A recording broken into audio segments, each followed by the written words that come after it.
This is the place I was thinking of. It's just not where I thought it was.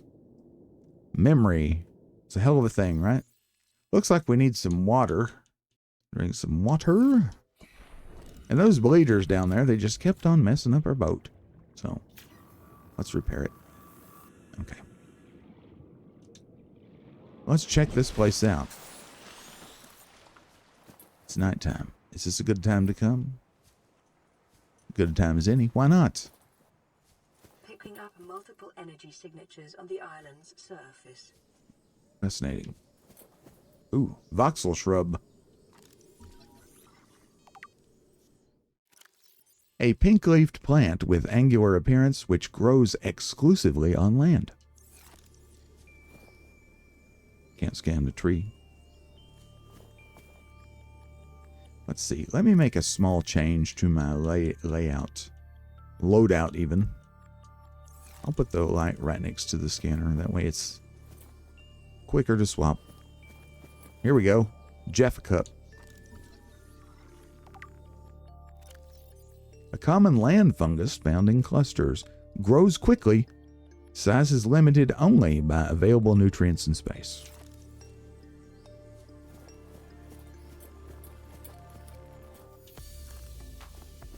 Coming here at night is an inconvenient. Speckled rattler. Scan that baby.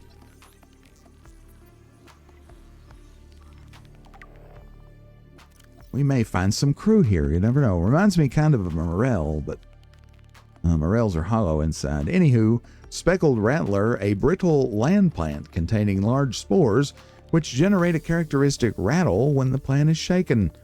This may act to ward off predators, or even encourage predation as a means of spreading the spores. Let's pick it up. Is it any use to us? I don't remember. I don't think it is. You can grow it, I think. That'd be fun. Okay, so we're here at night, which, you know, is cool because we have the glowing trees. These trees, they remind me of something out of Dan Simmons's book, Hyperion. I don't remember what those trees are called. They're like electric.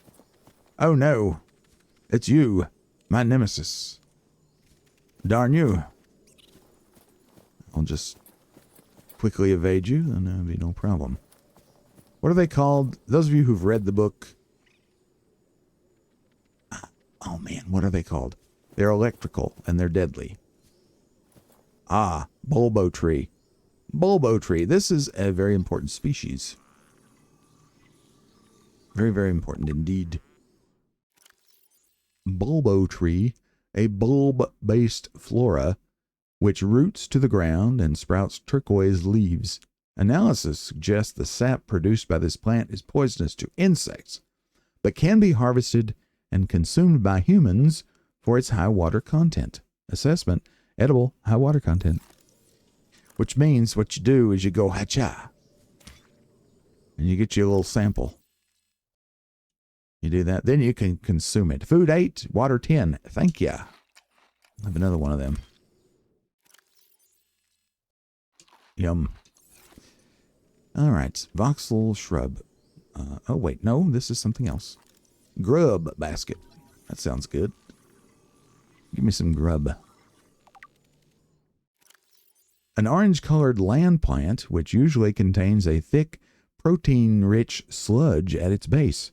This may suggest a carnivorous life cycle wherein grubs and insects are attracted to the bright petals, make their way to the center of the plant, but are unable to scale back up the slick inner leaves and are ultimately digested. Fun times. Can you take a sample of that? You can indeed. Is it good to eat? It is not. You got us a seed, though. Got us a seed, and it's getting to be daytime. Oop, don't fall. So if you have read Hyperion and you remember the name of those trees, do let me know. We'll get some samples from these when we're ready to leave. Because I think we may soon become little farmers, you know. If I remember correctly. Ooh. I got the scanner thing. Where was it? Ah, here it is. Pink cap. Pink cap. Pink cap. Scan it. A land-based fungus species with harvestable spores, inedible. What do they do? I can pick it up. I think it does anything. I don't think there's life on that. No life bar, man. We don't want to just load up with junk. Jimmy, don't load up with junk before supper.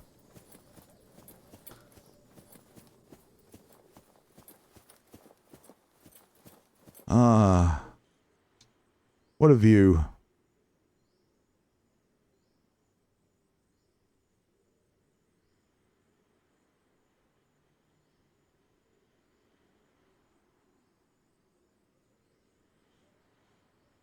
Anyway. Back to the task at hand. Make notes. Take note. Wow, the Aurora's glitching out there. Don't look at it. It disappears. There. Notice where we are in relation to LifePod 5 and the Aurora. We are immediately astern of the Aurora.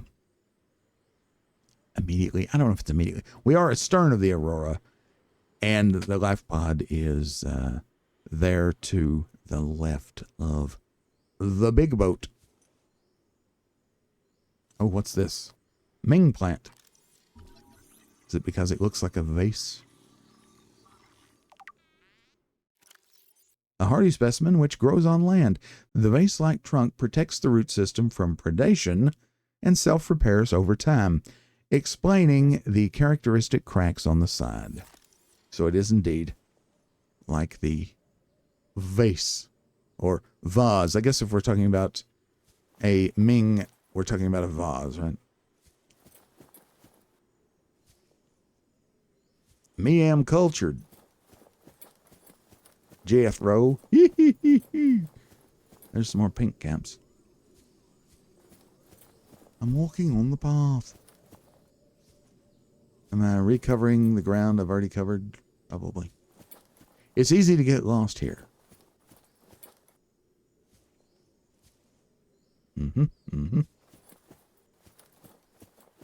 Ooh. Comes out on a promontory. Ah! Civilization!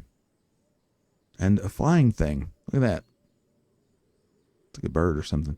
Anyhow, there are signs of life. Human life. Let us make our way over there. That's the whole point of this, I'm sure, from a game design perspective. It gives us a goal. So now we know we need to go this way.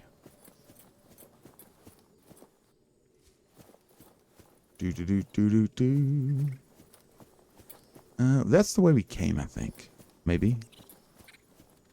This place is lush. Hey! God. But not completely safe, obviously. Frickin' cave crawler. Gigavolt tree? Is that what it is? I don't think that's it. I don't think that's it. Man, it's been forever since I read that book. It's super awesome sci-fi novel. And it is structured unusually. It is structured very similarly to the Canterbury Tales. It's about people who are going on a pilgrimage even to a... We are going in the right direction. See, there's a habitat on these little islands here. Yes, people who are going on a pilgrimage to a hostile planet called Hyperion. And there are these things there called the Time Tombs. And they are guarded by this very incredibly deadly and mysterious creature called the Shrike.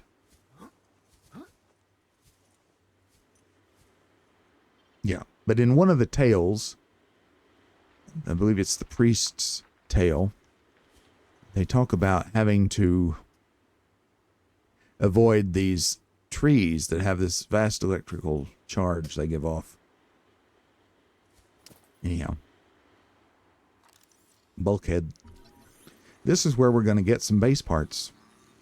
So this is why I've been waiting before I go ape on base building.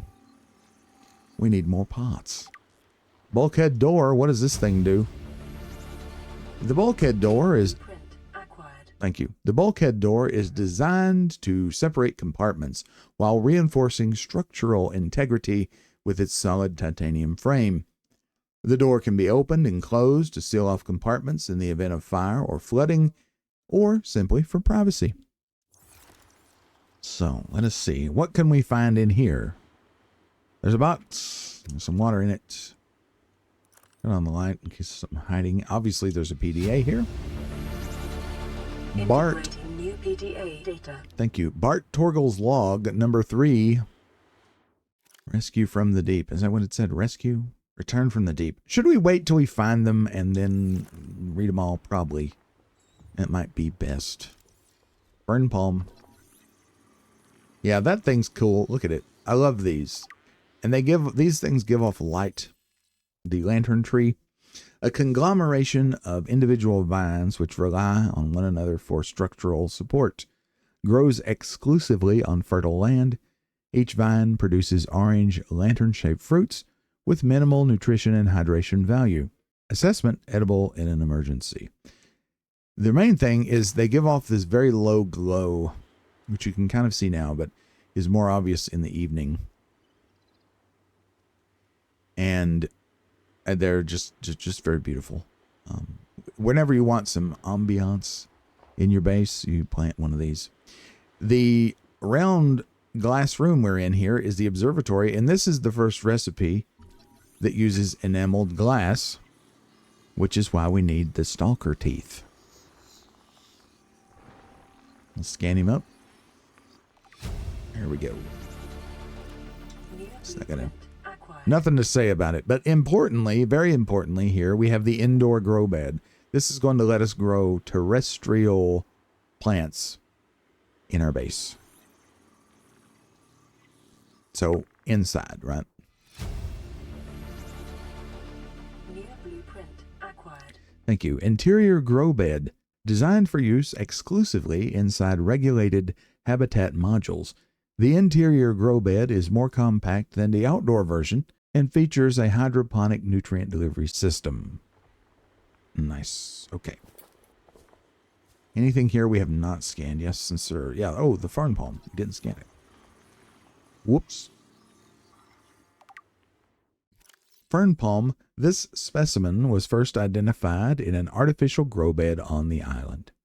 It is not listed in existing flora databases, so it is unclear whether or not it is native to this planet.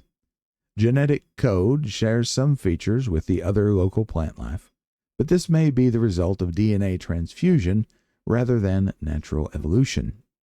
Interesting. So this could be a little piece of environmental storytelling. Yep, it sure could. Do these go bad? Do they have a life? They do. Let's go ahead and eat that one. I do want to grow some of these later, but yeah, kind of have to hurry. And we're not all about hurrying here. We are wanting to take our time. Ooh, spotlight. Almost missed that. There it is. New blueprint acquired. A permanent lighting solution developed for installation on existing habitats and facilities. Automatically rotates on a 180-degree arch. Motion sensitive. Will track nearby moving objects. Draws electricity from main power. Good. We probably want to make our way over to that one as well. And, ooh, look, there's a big old base down there. And some more lantern trees. Very good. So don't just jump on down there. There is fall damage, so be careful. Oh, like I said, and obviously this guy, our boy Riley here is used to being in the water. And he just can't take much of this gravity business. So you can't fall too far before it hurts him. Ooh, what's this? Exterior grow bed. Nice. So now we're definitely getting into the farming business. New blueprint acquired. Exterior grow bed advanced synthetic soils allow this grow bed to support a huge variety and quantity of alien plant life. And it can be installed anywhere on land or underwater where there's space. Would you come off it, man? Chinese potato.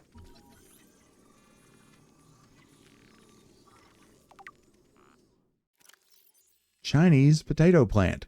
The Chinese potato is common throughout the China territories where synthetic foods are still stigmatized, and there remain large tracts of arable land on which to grow fresh produce. Genetically designed prior to the expansion, this plant is highly adaptable to different environments and a staple of new colonies galaxy-wide. Assessment: edible. Very good. Marble melon. Ladies and gentlemen, we've just found the two staple crops that we will be growing, and our food situation and water situation has basically been solved. Marble melon plant. This plant collects water from the air rather than relying on its root system and produces large fleshy fruits which are both edible and have atypically high water content. Assessment: edible, high water content. So we are going to be growing those. Again, we'll take samples when we're getting ready to leave. Okay, so here we are at another base location. And I'll tell you what, I'm thinking about... I didn't bring the propulsion cannon, did I? Did not. I want to end these things. I'm not usually a proponent of, murdering the local wildlife, but I'm tired of them skittering around while I'm trying to talk. All right, what do we have here? Wall planter. And we just hit the jackpot, didn't we? Planters and pots. New blueprint acquired. Interior planters come in a variety of configurations and allow for most plant species to be grown in small numbers for decorative or botanical use. You'll love to see it. All right. Where are you, string bean? You're going down. You're going down. Propulsion cannon would be good here.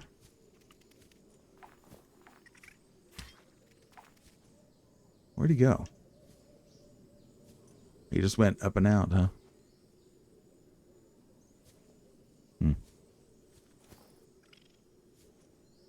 Anyway.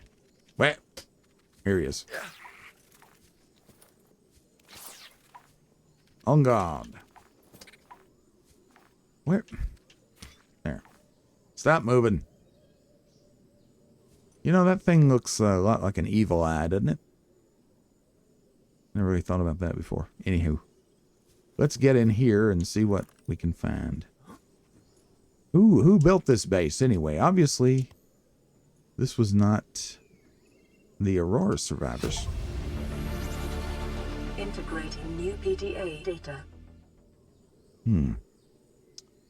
Well, we got another one of those Degasi tablets. Here's another one. All Torgal's log number 1. Again, I'm waiting until we have all of these, and we'll just read them all. What can we scan here? Multi-purpose room. Ah, the big room. Okay. Naturally, I didn't bring my propulsion cannon, so whoops. I can't remember everything. There we go. This is going to be the sort of nexus of our new base. And you see we're getting all kinds of new blueprints rolling in here. I'm pretty sure you need the propulsion cannon to get in there. Maybe I'm wrong. I don't know. We'll see. Whoop. Up the disconcerting teleportation ladder. Oh, maybe not. Maybe you just walk in the back. You just go in here. Walk in here. Oh, what is that? Purple tablet. Scan it. Purple tablet. This carbon-based device is lighter than it looks and features a symbol which resembles a U lit up in purple.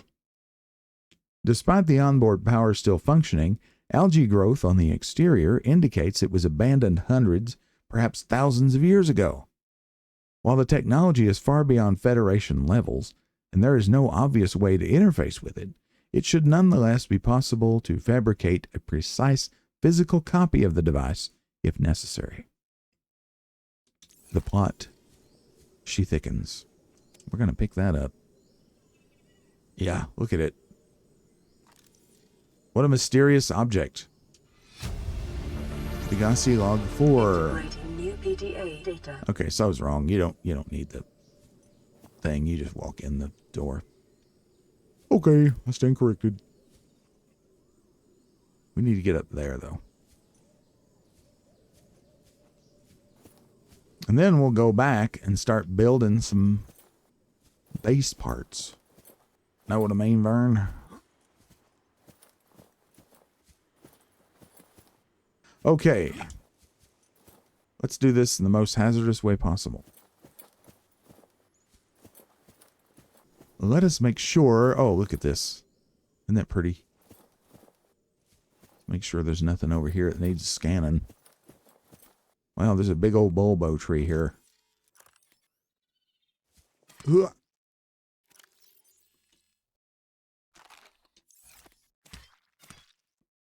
You can destroy it, so... There we go.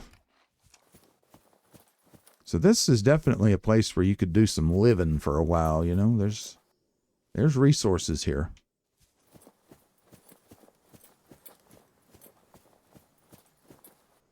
Let's see if we can't get up there. It's starting to get dark. We've been here for a little while. Ah, what's this? Signal location uploaded to the PDA. Integrating new PDA data. Okay. Integrating new PDA data. We will check these PDAs before we leave the island. Do not worry. If memory serves, there's a large area with outdoor grow beds with lots of potatoes and hydromelons growing somewhere. But for right now, let's continue up to this other base structure. If we can get over here. I'm pretty sure we're going in the right direction. How pretty. Yep, I think we are. It's a good thing you don't... Yeah, I just fell through the map.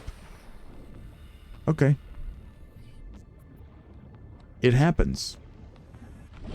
I'm kind of... I definitely fell through the map. Look. What the heck just happened? Well, I'm glad I recorded that. Is this a known issue or... Like, okay, yeah, this is not... Okay. You're not supposed to see that yet.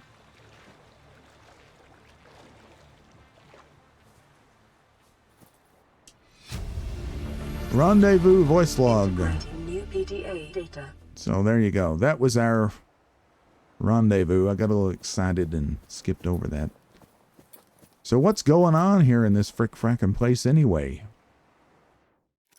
Let's check out. Now's as good a time as any. Let's check out those data pads. So let's look at the rendezvous voice log and play it. We have to board the Aurora, repair the long-range comms, make contact with the other survivors. We can't be the only two that made it. Those are not the orders the captain gave me, and they are not the orders I'm giving you. This isn't chain of command, it's survival. My obligations as acting commander don't turn on their convenience. Get out of the water.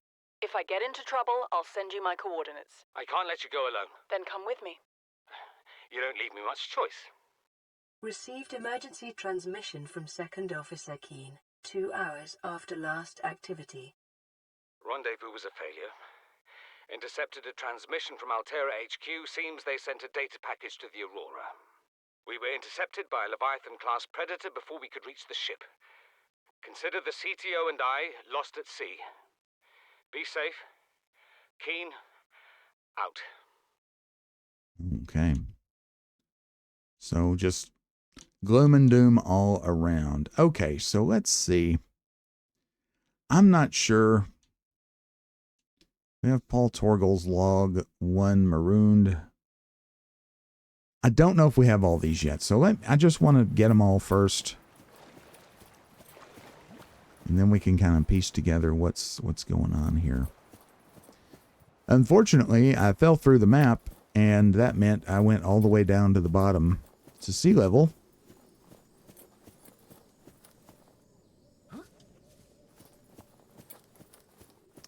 Didn't expect that. Didn't expect that. It's okay. These things happen. Every now and then you encounter a tear in reality. This is not the right direction. I'm here at night. It's a little disconcerting. There's the Aurora. Look at that. Spooky business. I guess we could look for that garden I was talking about. Seems like it's on this side of the island. But again, you know, my memory of this place is not the strongest.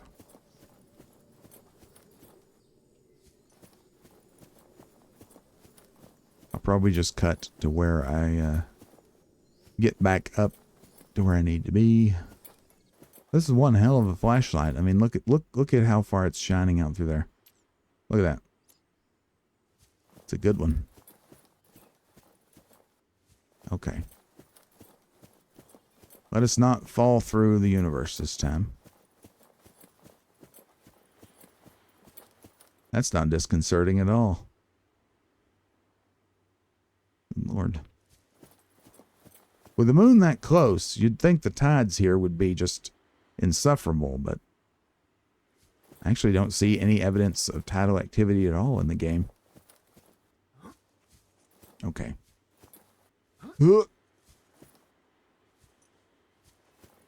I think I'm going the right way. There's a view of the Aurora, that's all. Okay. Keep going around this way.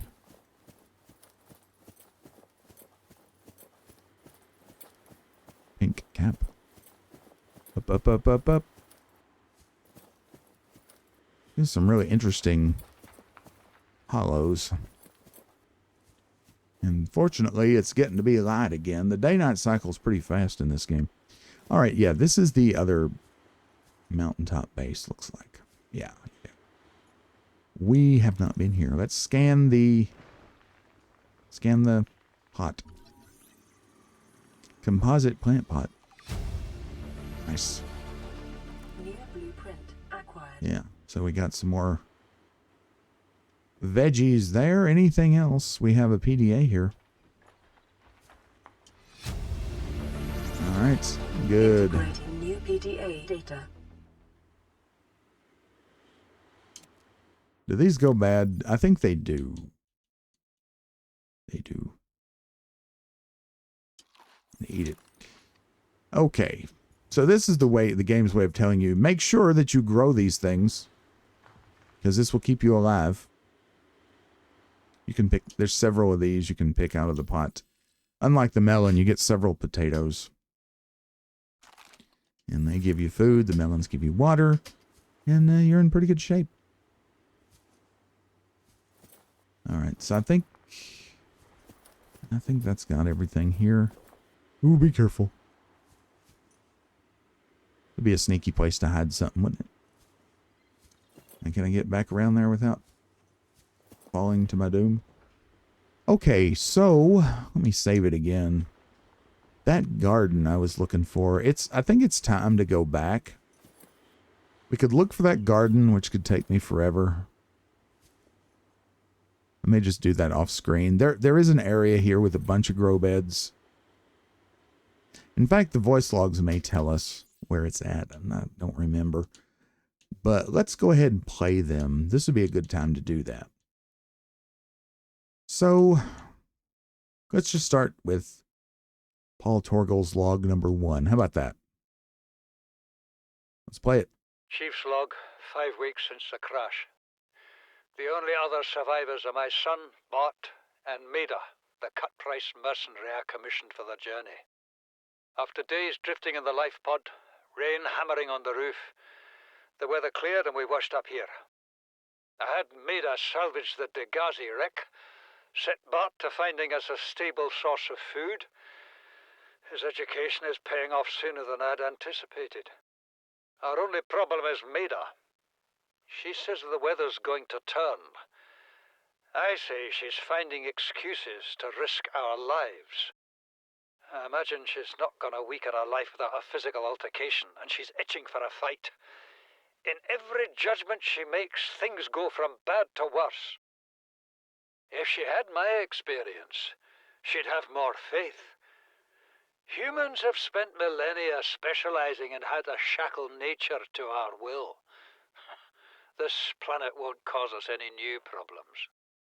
My one task now is to keep us alive, as comfortably as possible, until the insurance company arranges rescue. In this part of space, that could be months, or even years. Doesn't sound good. Okay, we have others to listen to as well.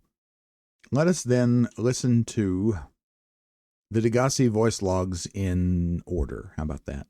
Start with number 1. This island is a godsend. Look out of the window. No predators, fresh food. No building materials, nothing left of the ship, and your kid says we're gonna starve without more grow beds. Speak up, kid. It's true, Father. The natural growth rates are too slow to keep supporting us. All I'm saying is ocean's got us surrounded. No use hiding. Sooner or later, we'll get our feet wet. The rest of your life may have been a fight, Maida, but I've made my decision. You want to forfeit your emergency pay to take a swim? Go ahead. Believe me, I'm thinking on it.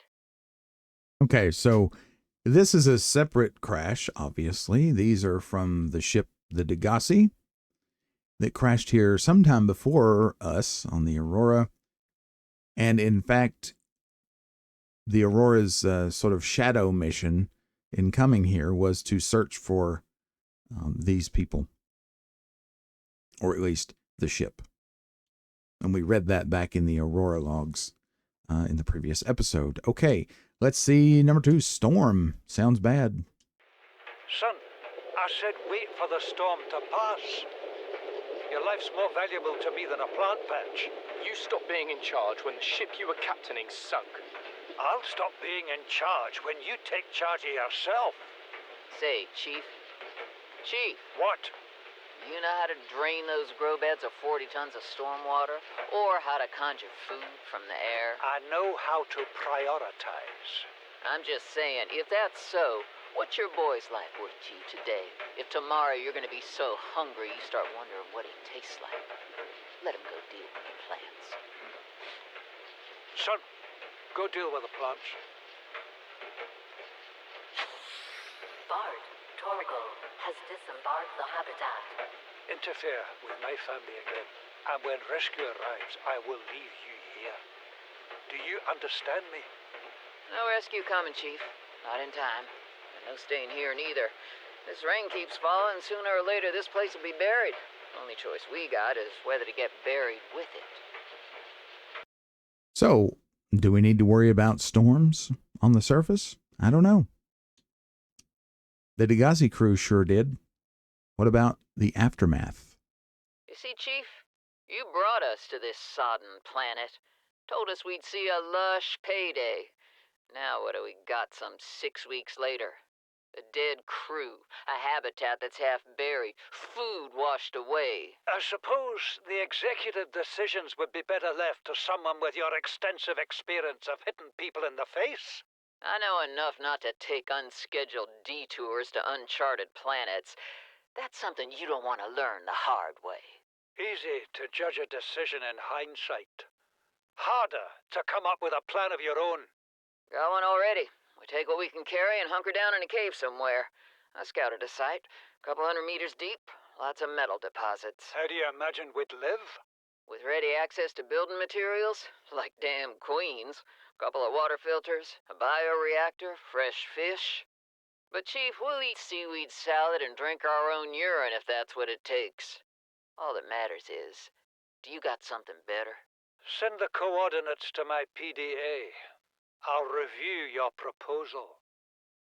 Okay, so obviously the island was not going to support them forever. And Marguerit wants them to go down into a cave. We'll soon be learning more about that cave ourselves, I believe. Curious discovery. What is that thing? I don't know. I found it outside in the sand. Part of another ship? None I've ever seen. It's not even scratched. Don't fool around with it. It might be worth something. Stand down, Chief. If it were gonna crumble to dust, it would have done so when I picked it up. It's glowing. We're not the first people to come to this planet. People. Maybe. Could be aliens. Could be the damn sea monsters for all we know. One thing for sure, we ain't gonna find out by staying here. This is about the purple tablet. And let's listen to Bart Torgal's log number 3, Return from the Deep. This is the first time I've seen sunlight in months. After all that time in the deep, I'd been dreaming of it. Now that I'm back here, I'm finding it hard to enjoy alone. Father was right. We should never have left this place. We shouldn't have gone so deep. They do not want us down there. Despite my best efforts, ill health is taking hold of me. The visions are getting worse. Marguerit and Father are now part of the ecosystem of this incredible planet. It's reassuring to know that when I go, I'll join them. Until then, well, there's always the view. So with that, we learn that the Degasi survivors' attempts to go deeper to survive were met with no success. And poor Bart is not doing well. Presumably, he has the infection that we now also have. And of course, the view of the island from the island is pretty impressive. Well, I'll tell you what, I think that makes a pretty good place for us to call it an episode. We are going to check for this cave in the next episode, and we'll also start working on a bigger base when we come back. In between time, I will look around the island here, see if I can find that big garden. If I can't, it's no big deal. There's just potatoes and hydromelons in it, I believe. I will get some samples, which of course are perishable, and take them back to our base site. And we'll get started with some farming and some base building next time. I hope you enjoyed this episode of Subnautica here at the Rock's Roost. I really appreciate your time and attention as always. While you're here and before you go, please like the video if you indeed liked it, and leave me a comment below telling me your Subnautica stories, your favorite base building, your favorite story beats, favorite critters, that sort of thing. I look forward to chatting with you about this wonderful game. If you haven't subscribed to the channel yet, please consider doing so before you go. Your support means everything to me, and I really appreciate you. For now, I wish you well wherever you are, whenever you are. And I'll see you next time. Bye-bye.